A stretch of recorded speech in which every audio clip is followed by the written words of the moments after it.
Have you ever wondered what lurks behind the red window? Perhaps it's just a play of light, or maybe it's a portal to another world. Today we'll delve into the world of mystical stories associated with this mysterious object.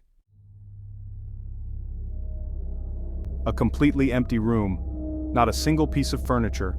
Only a bare light bulb on a wire hanging from the ceiling. In the second room there was an old, worn chair by the window, not even a simple light bulb. There were no curtains, no dishes in the kitchen, no soap in the bathroom. There was a refrigerator, a stove and a sink in the kitchen, and a table by the window. Everything was very old and dirty, and the refrigerator was so old it should be on display in a museum. Dirty linoleum, wallpaper hanging in shreds.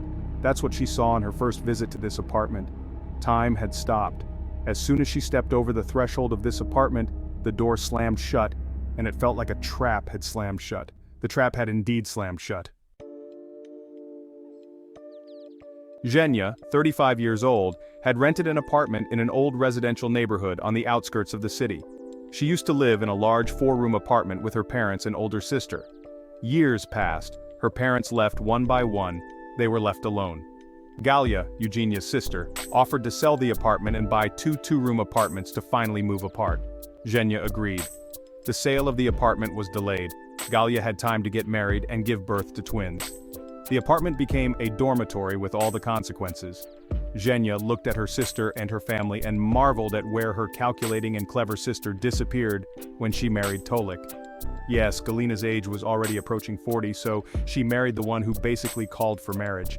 Husband Tolik was no, and the father is even worse, the favorite place of the newly minted father, the sofa. Fighting Galia and Tolik every day, the reason is always the same, lack of money. But then violently reconciled, and so violently that soon became the parents of another baby. As it turned out, 4 rooms are not so much. Zhenya began to actively search for a buyer. "What are you doing? Let's not sell! Where will the 5 of us go? To a 2-bedroom?" Galina yelled at her sister when she raised the question of selling again. "This is my apartment too, but it's impossible to live here. You fight all the time, the twins are going to tear the place apart, the baby cries 24 hours a day and you sleep. And you're always eating my groceries," Zhenya answered her. "You spared food for your nephews?" With a new force, shouted Galia, stepping on her sister. But then came back from the store Tolik and broke up the scandal, but himself earned even more when the wife saw in the bag a bottle of foam. Zhenya locked herself in her room and lay on the bed in thought. The next day, Eugenia went to a lawyer for a consultation and tuned into the scandal. In the evening, announced her proposal. "Either we sell the apartment and divide the money, everyone buys what he needs.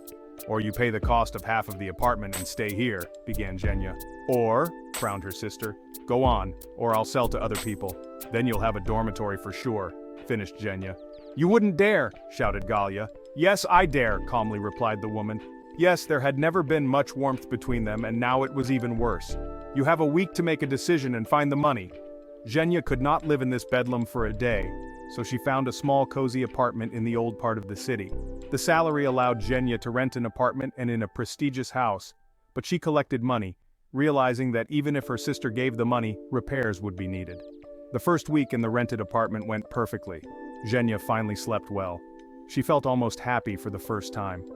She woke up with joy, and after a shower she had time to have a good breakfast. She walked to work, the office was only a couple of stops away. However, in the evening she took the bus, still not the most prosperous neighborhood. In the middle of the second week, Zhenya came home tired with only one desire to sleep. She took a shower and collapsed into bed without dinner. She woke up around midnight to drink water. While drinking water, I stood at the window and looked at the landscape outside the window. The houses were drowned in the darkness of the night. Only one window across the street was lit. Zhenya pulled back the curtain and stared at other people's windows. The window opposite glowed with an unnatural red light, as if there were plant lamps working there. Suddenly, the silhouette of a woman appeared in the window. She was just standing there. Zhenya stepped aside so she wouldn't be seen and looked closely. The dream faded away. For some reason she wanted to see the woman's face. The light in the window began to fade, and the last thing Zhenya saw was the stranger dancing slowly. Some strange dance, like a slow-motion movie. Zhenya watched this slow dance, smooth movements, as if mesmerized. It reminded her of something, but she couldn't remember what it was. Suddenly the light went out. The woman disappeared into the darkness. Zhenya felt disappointed. though she didn't understand why. She couldn't sleep anymore, made coffee and sat up until morning with a book. The strange woman dancing in front of the window in the red light never left her mind. All day at work, Zhenya only thought about the previous night. After dinner she went to bed, but sleep did not come. Zhenya tossed and turned until midnight and then stood at the kitchen window again and stared at the dark window. At midnight the window glowed with red light and a woman appeared. At first she stood, then she began to move slowly. She is listening to music. It hit Zhenya. What a fool I am. Probably she so relaxes when there is no one. Thought aloud Eugenia. Dance stranger mesmerized. Zhenya could not tear herself away. It seemed to her all the time that she was about to see the face of the dancer, but every time it did not work. So Zhenya followed her neighbor for a week. She didn't know what was wrong with her. Every night she was drawn to the window. It became some kind of painful addiction. Zhenya, what's wrong with you? You're like a shadow, like you don't sleep at night, a colleague at work remarked. No, I don't sleep well. Zhenya did not want to tell, but nevertheless revealed her night vigils. The colleague, by the way, 10 years older, listened attentively and clarified the address. How did you get there? It's a normal neighborhood, of course, not the center, and in the evenings it's not quiet, but a brick can fly in a luxury house. Besides, you know my sister, you'll still need money, replied Zhenya. The neighborhood is really not the worst, I mean the houses. Didn't you find out anything when you rented it? No. They say that on the site of these 5-story buildings was an old cemetery and a small village. The village died out as usual, and they stopped burying people in the cemetery in the 30s. Then the cemetery was razed to the ground. Those who managed to rebury their dead were lucky, the rest just stayed there. It was said that when construction began, they kept coming across rotten coffins and human remains. Later they were buried in a mass grave. But you realize how many graves are left there. On them stand houses where strange and terrible things have been happening for decades. There are houses with good and light energy, and then there are houses like this. Can't you feel it? No, I can be a little uncomfortable sometimes, but I'm a little suspicious. The furniture doesn't fly, the lights are on, the water flows from the tap. Thank you, and that's it, replied Zhenya with a laugh. You shouldn't laugh. I don't think it's just curiosity that draws you to the window every night. Try to find out who lives there. Maybe you'll get some insight, a colleague advised. Her nighttime observations continued for 3 more nights, only now the plot changed. That night Zhenya stood looking out the window again. The woman, on the other hand, stood looking at Zhenya. The woman was sure she was being seen. The stare was intense. She felt a little uneasy. Zhenya was about to leave, deciding to find out tomorrow who lived there. Why would she do that? She couldn't quite explain it herself. It was as if the place beckoned to her. Suddenly, for a moment, she saw someone appear behind the woman. The light went from just red to an eerie scarlet color. The woman in the window leaned her hands on the windowsill, almost collapsing onto it. Further events developed with such speed that Zhenya did not immediately even realize what was happening. A man, judging by his physique, approached the woman from behind, sharply encircled her neck and made a sweeping motion. The light turned unbearably scarlet. In the meantime, the man tilted the woman's head back and a terrible wound like a ghastly smile stared at Zhenya. Zhenya could not take her eyes off the spectacle across the street. Suddenly, the man tossed his victim aside and came to the window to look at Zhenya. The woman was sure he had seen her. From the wild fear, Zhenya shook. Her heart clenched and pounded like never in her life. The bottom of her stomach unpleasantly tingled. She frantically closed the curtains and went to bed, covering herself with her head as if she wanted to hide from this nightmare. Had she really just witnessed a murder? Zhenya felt nauseous at the mere thought and memory of what she had seen, and then fear came over her in a wave. He, the murderer, had seen her. What if he came for her too? Until morning she did not sleep a wink, listening to the noise in the entrance, cars on the street.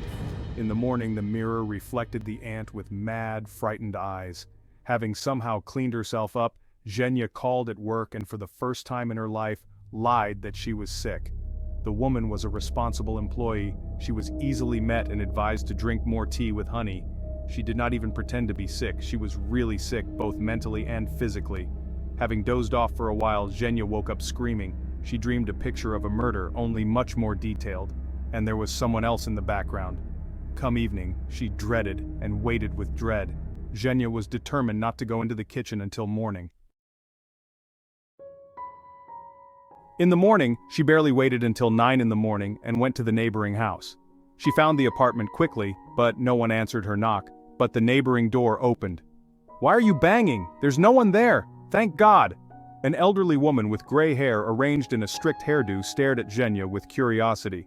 Excuse me, but who lived here? I just often see a woman in the window. That can't be. You're mistaken, said the woman firmly.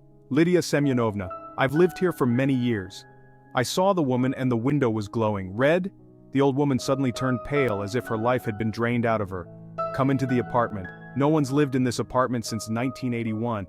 It's a bad apartment, like the whole damn neighborhood. My husband was given an apartment here and at first we were happy. We got 3 rooms. You're young. You don't understand what happiness it was to get your own meters. And then we learned about the cemetery, about all sorts of evil. That's why we got so many squares nobody wanted to go. My husband wasn't superstitious, so he happily agreed. About a couple months after we moved in, and everyone here was young then, a girl jumped off the roof. It was like a love not shared. And then it happened. Neither cats nor dogs survive here. Turtles, fish, die quickly. Notice there are no stray dogs or cats in the neighborhood. Tragedies, injuries, suicides, and other creepy things are perpetual companions of this neighborhood. It's never calm, the sun is ever so faint. It's a cursed place. You can't disturb the peace of the dead, much less act as if the remains were trash. The old woman stopped for a moment to take a sip of water from a glass.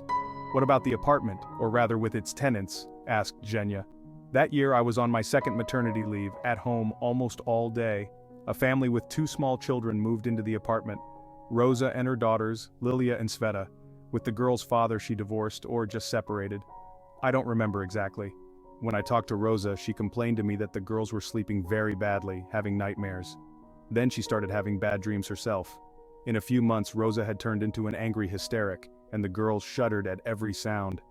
I thought maybe she was hitting the girls. By the way, there was a man living in the apartment before them, but he disappeared. I don't know the details. Lyd, I'm scared to death. She came to visit me the other day and started talking. Your ex-husband, no way. He's just lazy and quiet. I'm imagining things. Why don't you get some rest? I went into my room last night and there was someone standing by the window. The light from the street comes into the room, and I see it's a woman. She turns around slowly and I see myself. There's a replica of me standing at the window. My heart freezes with fear. I stand there silent, not knowing what to do. She's even wearing the same dress as me. I don't have any sisters. My copy suddenly stepped to the wall and Rosa stopped talking. And what? She disappeared. That same night I took some sedative drops. I'm lying on the couch. The girls were visiting my mother. Suddenly, I hear a cupboard in the kitchen, like a cupboard opening, dishes clinking. Someone was pouring water into the kettle. And then the younger girl's voice called out to me, "Mom, come here." I was so horrified, it was just awful. I'm lying there, afraid to move. My daughter's voice called again, then suddenly laughing so creepy, not my daughter. I jumped up and ran outside as I was. I sat there until morning. Rosa was quiet again. A few days later, the girls saw me in the kitchen and I was at work at that moment. Should we call the priest? Which one? There aren't even any temples left around here. What about a grandmother? Where can I find her? They don't print ads in the paper and I don't know anyone like that. That was the end of our conversation with Rosa. A week later, my husband, daughter, and I went to my mother-in-law's village for the weekend, so we found out everything later. According to the police, Rosa's ex-husband came to them in the evening, allegedly to see his daughters. There were terrible screams and rumbling from the apartment. The neighbors downstairs went to sort things out, and a man opened the door to them, his eyes mad, covered in blood. The police came, and the man is kind of in shock, doesn't react to anything. They took him away, of course. This subhuman killed his wife and daughters. But at the trial he was declared sick and sent for treatment. Rosa's mother told me later that he kept talking about doppelgangers and voices. As far as I know, he died in the hospital. Zhenya left the old woman with a buzzing head from the excess of information. By the way, the red light was also explainable. They used to use such lamps for treatment. But there was no explanation for what was happening to Zhenya. Knowing about the tragedy in the apartment across the hall, Zhenya stopped at the door for some reason. She was drawn there like a magnet. As if mesmerized, she pushed the door, which opened with a quiet creak. The woman stepped over the threshold and the door slammed shut like the mouth of a predator. A dark hallway, stale air, and the smell of mold were what Zhenya immediately recognized. She walked around the apartment trying to make sure she was imagining things and stress was affecting her. There was almost no furniture in the apartment, a lonely stool in the kitchen, a sink and a cabinet on the wall. There was no furniture in the other two rooms. In the largest room by the window, the parquet flooring was rippling, as it would from dampness, empty, dark, and quiet. Zhenya exhaled a sigh of relief. Out of the corner of her eye, she noticed some movement at the window in the corner. She stepped into the room and froze in shock. Zhenya herself, was looking at her from the corner. The copy was silently staring, not looking away from Eugenia. Hair, clothes, they were just like twins. The creepy double stretched his lips in a smile, not taking his eyes off Zhenya. The smile grew wider and wider, frightening and unnatural. Zhenya wanted to scream, but her throat felt like it was constricted and she began to choke. The words of the only prayer she knew came to mind. The invisible fingers unclenched and Zhenya breathed often. "We have to get out of here, and fast." The woman headed for the hallway where she stopped in bewilderment. There was no door, just a plain, smooth wall where it was as if there had never been a door. Feeling panic overwhelm her, Zhenya clumsily crossed herself.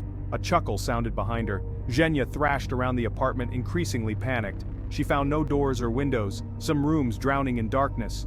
How long had she been here? An hour? 3? Or a week? She wasn't just scared, terror gripped body and soul. Longing chilled her soul, as if she had lost her footing in life. She lay on the floor and cried quietly, mentally saying goodbye to everyone and remembering moments from her life. "Lord, help me, save me," she whispered quietly in the darkness. Soon Zhenya passed out. Poor girl, and why had she gone in there? Zhenya heard a vaguely familiar voice somewhere nearby. Her bed floated somewhere. She opened her eyes and saw an emergency room doctor leaning over her. It turned out that almost 24 hours had passed since Zhenya had left the old lady.